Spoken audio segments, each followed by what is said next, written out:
Hello, everyone.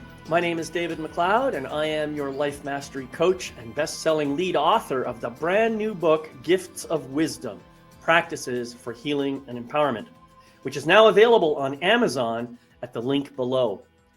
Welcome to my chapter reading series for this book, in which you get to meet each author and listen in during a personal reading of that person's entire chapter from this amazing book. Today, my guest is Jennifer Sproul, a generous contributor of Chapter 8. Jennifer Sproul is an author and speaker who has commanded the Bethesda Women's stage of TEDx with a presentation titled Stop Trying and Start Living. She's also the founder of Gracing Agefully, a platform she launched in 2022 to change the culture of aging. She also publishes a monthly blog in which she inspires baby boomers to become baby bloomers. Sounds fabulous, doesn't it? Welcome, Jennifer, and thank you for joining me today. Thank you, David. And so, how are you doing? I'm doing great. I'm very excited about this. This story cracked me open, and I'm so glad to be a part of this book and share this story, which was not easy to share, but I'm so looking forward to telling everyone my story. Right, that's beautiful, and you know that's a common experience for a lot of people. You know, when they make the commitment to sign up to participate in a collaborative project like this, often they don't know for sure what it is they're going to write about, and then when it suddenly comes to them, I know that there are people who take a deep breath and say, "Really, that's what I'm going to share? Oh my God, what is going on?" So it sounds like you had a similar kind of experience. That was definitely me. It was not what I expected to be writing about, and then it just came through me, and I knew I needed to write it after I had put it on the page. Right. Well, without sharing any of the details of the story just yet, maybe you can help us understand a little bit about what that process was like for you. So I am an avid journaler, and it has really transformed my life, mostly in the form of morning pages, and I will refer to that later.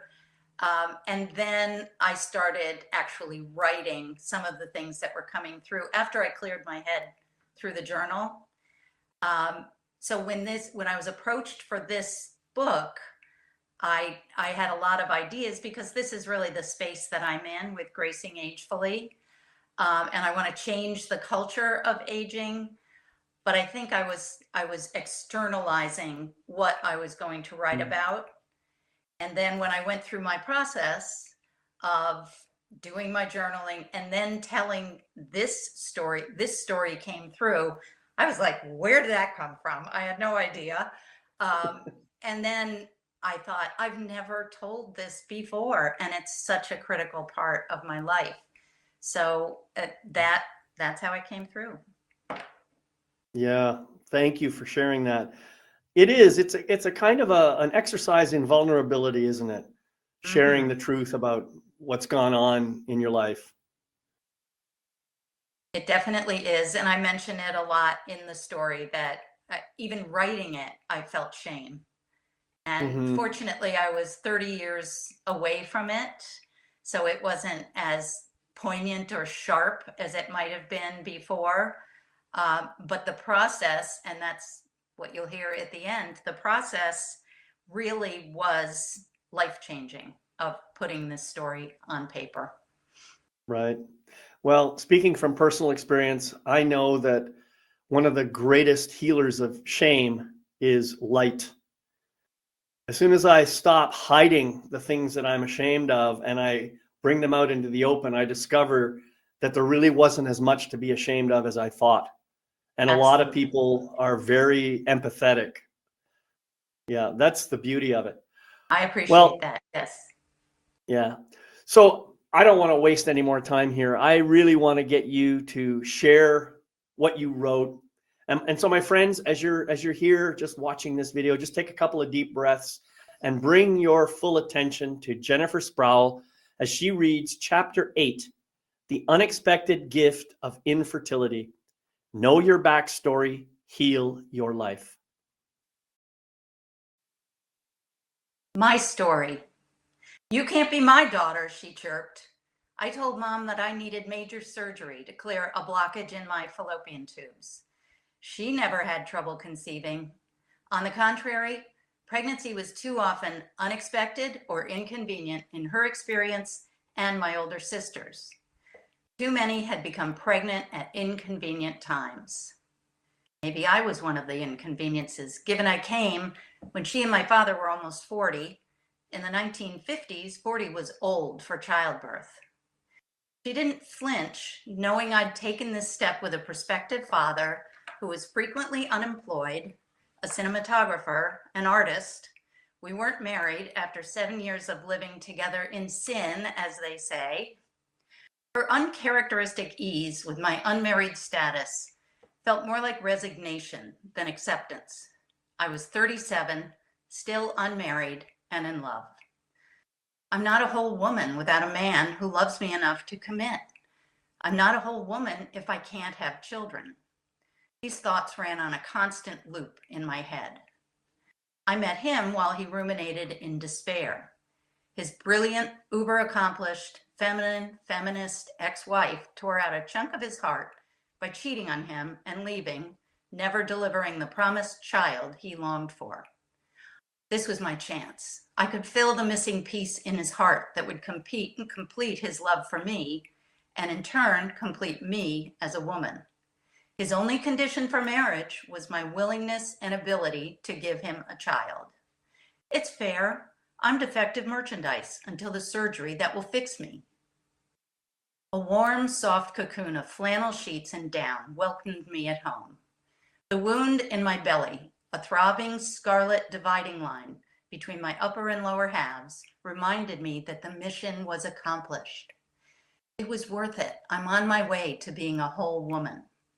The surgery was a success. I heard those glorious words whispered in my semi-conscious ears by the surgeon who made me a whole woman while I slept. I was finally worthy of love and marriage. I fell into a deep sleep. Visions of pregnancy, being a wife and mother, danced in my head and into my dreams. The woman I modeled evolved, and I didn't get the memo. Things changed from when my parents and siblings were young. I wasn't updated. My siblings were born during and at the end of World War II. I was the youngest, the last of 5, born 6 years after the other youngest. I have 3 older sisters. They were the examples for me of women. I loved dressing up in their cast-off prom dresses. I pictured myself wearing lipstick and makeup, stockings, and coiffed hair. I felt like a princess with spaghetti straps, a tight bodice, a full skirt, and high heels on the arm of a handsome, popular, nice boy. I couldn't wait. Until the summer of '66, when my world collapsed. We're moving to Connecticut, she told me, hopeful it would be good news for her only child still at home. She continued, it's only an hour away, and your father won't have to pay the New York state taxes. In Connecticut, there's no state income tax. And I care about that. Why? That year, my last sibling at home graduated from the high school in the town where we lived for 10 years, also known as my entire life. They were a unit. I was a supplement. When I was born, my parents were unaware. My birth introduced them to a whole new era of parenting. They probably thought they were off the hook. They probably thought they had mastered the parenting thing with my 4 siblings. Little did they know I'd be a different kind of project. It was a new era, and it came with an entirely new version of women. Meanwhile, all I knew was I was being surgically extracted from my family unit and my safe community that knew them and me. I was uprooted and transplanted a world away from the only home I knew. I was 11, the time when girls became women. My image of being a woman was my dress-up fantasy of proms, dates, and cheerleading that led to engagements, weddings, and children. I was not happy. This is not fair. All my friends are here. I'm coming back every week for the rest of my life, I ranted to Mom. In Connecticut, what's with this house? Our home was a big, beautiful Victorian with 3 acres, a barn, and big shady maple trees. This new house had no upstairs, ugly designer colors, and no sidewalks. Ugh, I hate it. I landed hard with an attitude on day one. I was dropped into a new era and world at a pivotal moment. In this new world, the dress code was casual. Blue jeans replaced crisp chinos for boys, and girls wore them too. Sneakers replaced penny loafers. Pantyhose replaced garter belts and stockings. Hemlines moved way up the leg. Home parties and school dances, not proms, were the norm for social gatherings. There was no downtown in the new world as there was in my small town home. We traveled in packs. Everyone went to college. High school was now college prep for all boys and all girls.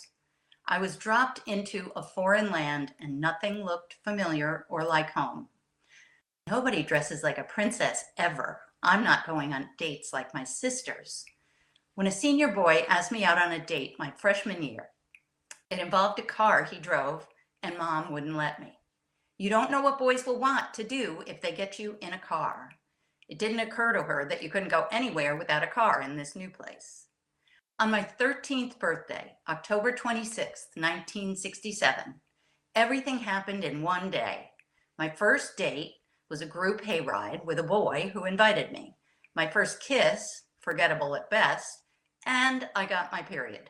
Wow, that big day felt meh. Back at school, they're saying you need to prepare for college. Why? I don't need a college degree. I don't want to be a doctor or a lawyer, and I don't know what I want to be except a popular girl and probably a wife and a mother.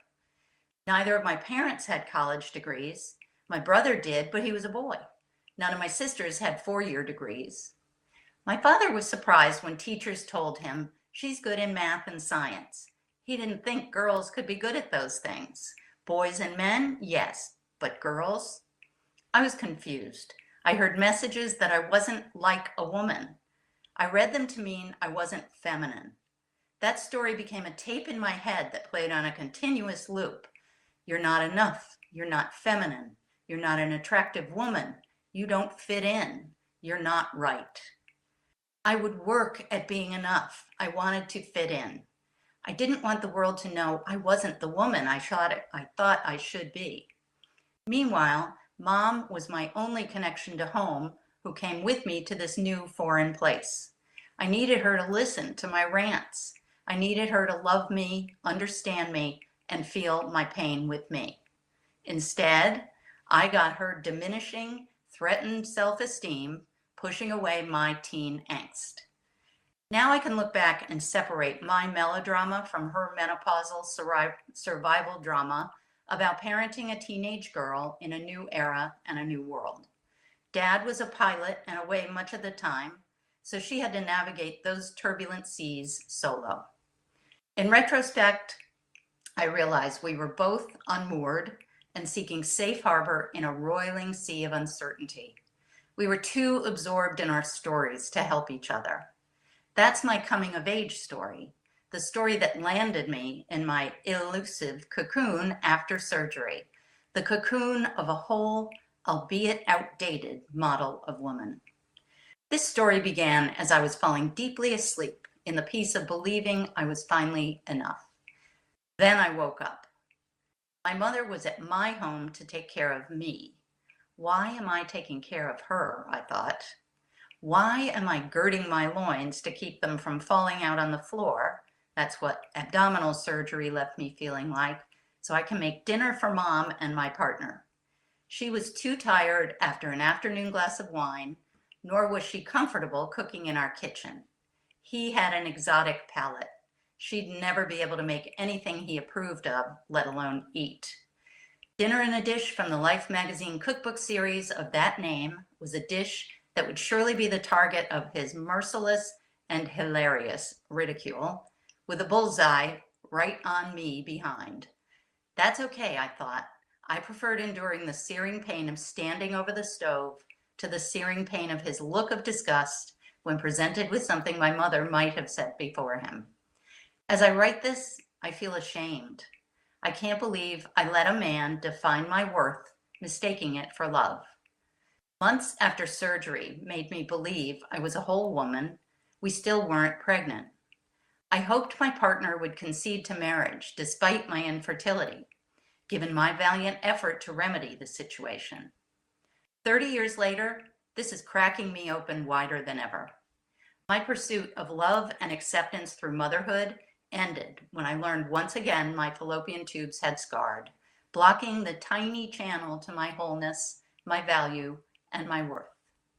I felt my value as an unmarried 37-year-old with an average record of business success was worth less than the other women I knew who were doing that and married with children. My partner reminded me of that. Ouch. People asked, "Why aren't you married?" I made excuses and apologies. I dismissed them. I'm in a long-term relationship. I don't need a piece of paper to seal our commitment. Liar, liar, pants on fire. I wanted that paper. That was proof. That was the validation I needed.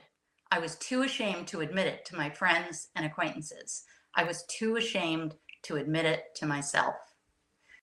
My partner and I drifted apart as we navigated the new terrain. I snapped out of the euphoric haze of my fantasy of love, marriage, motherhood, and womanhood when I was promoted.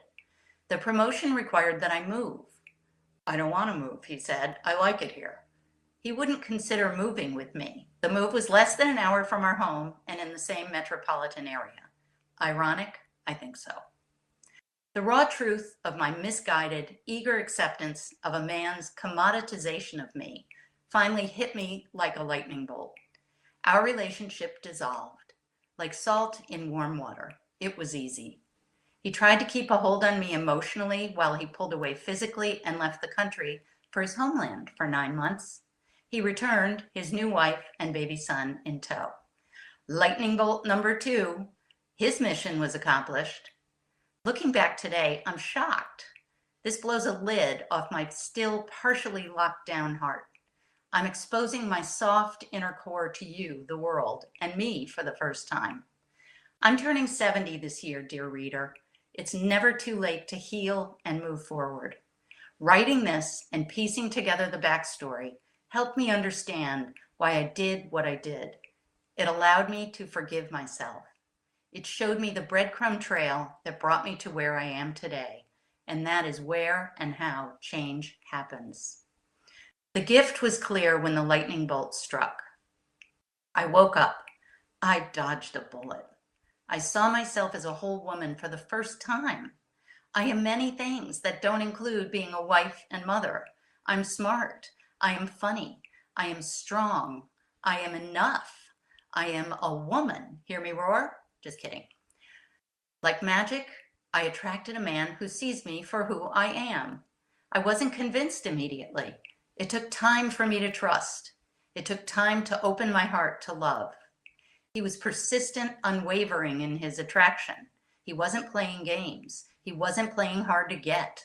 He was open with his affection. It took the old me a long time to vacate the premises. She still haunts the outer rooms of my psyche. I'm still a work in progress. 5 years later, we married, me for the first time at 45. He has a wonderful son from a previous marriage and didn't want any more children. After we were together for a few months, he told me, "If you want to adopt a child, I think you'd be a great mother and I'll go there with you." The fact is, I didn't need it. His words struck me like another bolt of lightning. He's the one. The difference is that I know I am worthy of love. I am enough. The practice. Writing my backstory illuminated the path I took to arrive where I am today. I learned along the way that when it comes to change, we must start where we are. Starting where we are requires awareness and acceptance. It requires being present. All my life, I looked ahead. I always saw what I thought I wanted to be in the distance. What I saw was what I believed I was expected to be enough. All the time I spent trying, striving to be what I thought I wanted to be, I was not present. I thought I was not whole. I thought I was not enough. The ramifications of thinking we aren't enough are profound. Thinking we're not enough gives rise to behaviors like numbing, distracting, resisting. These behaviors set us on a path to addictive behaviors and chronic health issues. The further we go, the more difficult it is to come to a state of wellness. Empty your mind on the page. Morning Pages changed my life. Morning Pages is a tool created by Julia Cameron in The Artist's Way. First thing in the morning, I write on paper with a pen. I write what's in my head. It's not always coherent. It doesn't matter. Articulating the noise in my monkey mind with a pen on paper has power. A daily habit reveals recurring thoughts. Themes come up and show me what I need to work on. Morning Pages were my gateway to awareness. I expressed thoughts on paper I hadn't been willing to face. Once pages are written, I feel clear and calm to start my day. As I saw the same messages repeated, I became aware. I learned my story by reading my journal as if it were written by someone else. Morning Pages were my gateway to writing. The pages weren't for publication. I loved the process. When my mind was clear, I found I'd write as if it was channeled. The ideas coming through had a clear path to the page. I wrote easily and knew when it was time to stop. I read what I wrote afterward, and it felt like I hadn't written it. It's an out-of-body experience. I continue to learn from journaling. Tell your story in detail. We live our stories every day, and we believe them. Our stories are records of history, experiences, trauma, delight, fear, and love. They combine to create the belief system that programs our lives. Imagine a vinyl record with grooves. The grooves can be scratched and the output changes. The grooves can be deep ruts. We fall in and repeat behaviors. We change and scratch the groove. Tell your story in detail. Write it. Go back and refine it. Go deeper. Read it to someone who has no idea what your story is about. You'll hear things you hadn't thought about before. You'll connect the dots. Suddenly you see pieces that you thought were different are the same. You see patterns you didn't recognize before. You see your limiting beliefs. Limiting beliefs are what hold you back. When you reverse engineer the path that got you where you are, you see what you can change. You'll know why you did what you did. You'll see why you do what you do. You can forgive yourself. Forgive yourself. I forgive myself by accepting my mistakes and missteps. I can write it in a journal or share it with a friend, and it's out there. Once it's exposed, it's in the past. I move on. When you know how you got here and forgive yourself for past mistakes, you're free. You change the recording, etch a new groove, and rewrite your program. You are on the path to self-actualization.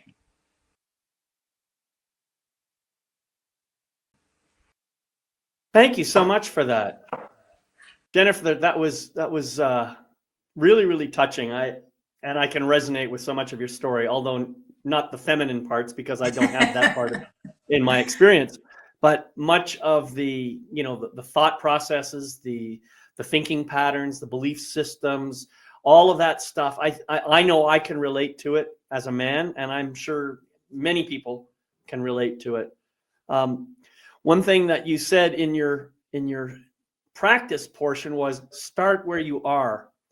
That's powerful learning, I think, for people. You can't pretend to be over here when you're still here. I mean, well, you can pretend, but it doesn't really work, Right. Yeah, and I think your whole story kind of backs that up. You were trying to be the kind of woman that was not really who you were in here. Exactly. And who I was in there was perfectly okay. Of course, yes. That's right. Important. Yeah, and I think part of the challenge, I mean, think about a child, almost every child, when they first start growing and developing and becoming, bigger human beings, they all seem to know pretty clearly who they are, They don't have any problem saying, hey, this is who I am, But it's our conditioning, the external conditioning of the outside world that kind of squeezes those those things out of them and tries to force them to fit into a mold that really is not natural. That's kind of what we do in this world. And why do we do that to each other? I think it's because the people that are trying to make us fit in are trying to make themselves fit in through us. And I think Right. that is the lesson, that we are shaped by the mistakes that the people that shaped us made. Yeah, I think that's absolutely correct. I think more often than not, when I think about how my parents raised me, I'm certain that they did it out of habit more than out of anything else. Mhm. You know, this is what they learned from their parents and they're passing it down. And I certainly adopted some of those practices in raising my own kids. And, you know, I look back and I say, wow, I sure wish I hadn't done that. Yeah. You know? Fortunately, the kids are resilient and they figure it out eventually. Yeah, and one of the things that I did do, I think I did it pretty well actually, was I tried to encourage my children to, you know, to be true to their hearts and not necessarily buy into all the things that I tell them, because I only have my own experience to go by. Yeah. Now that has its own cost, because then my kids became very rebellious, and but I guess I asked for that, you know. And I think, David, the point of our book is that while we're going through these things, we always think, ugh, this is the worst thing ever. And what we're all saying is that we wouldn't be who we are today if these things hadn't happened. So that's another piece of start where you are, is just love where you are. Now that's a really great line. Love where you are. I love that, because where you are, if you love it, then you can heal whatever might not be feeding or working properly. If you dislike it, if you hate it, then you're just adding more fuel to the fire, making it even more unpleasant. Yeah. Exactly. And I think, you know, start where you are is great, but be where you are. Mm-hmm. Be where you are. If you can be where you are, then you will love where you are, because you are love. It's really quite amazing. I mean, it sounds like bumper sticker logic, but it's perfectly sensible, really. Yes, absolutely. Yeah. And how much bumper sticker logic have we all dealt with over the years? Mm. And frankly, bumper sticker logic, we all make fun of it, but deep down we all know it's usually true. That's right. That's right. I also want to say I really love your recommendation about morning pages. I followed Julia Cameron. I've got several of her books, and she's brilliant. I love that. I did go through The Artist's Way, and I learned a lot of stuff from that. It's a very, very powerful teaching. Highly recommended for anybody who hasn't heard of it. Go check it out. The Artist's Way by Julia Cameron. And you know, you can take those practices plus some of the things that Jennifer has shared and start bringing those into your life. You know, journaling is one of the most powerful tools we have. Absolutely. Yeah. Well, thank you so much for sharing today, Jennifer. It's just a joy to hear you express your own story in your own words, and for me to feel your heart and your soul. Thank you. And thank you, David, for the opportunity to do this, and to everyone who's listening. Yeah. So there you have it, my friends. Another fabulous example of some of the fantastic and inspiring material that's available for you right now in our Gifts of Wisdom collaboration. If you haven't already purchased a copy, or if you'd like to consider gifting your friends with a copy of the book, reach out to that link on our Amazon book page, and the link is right there below.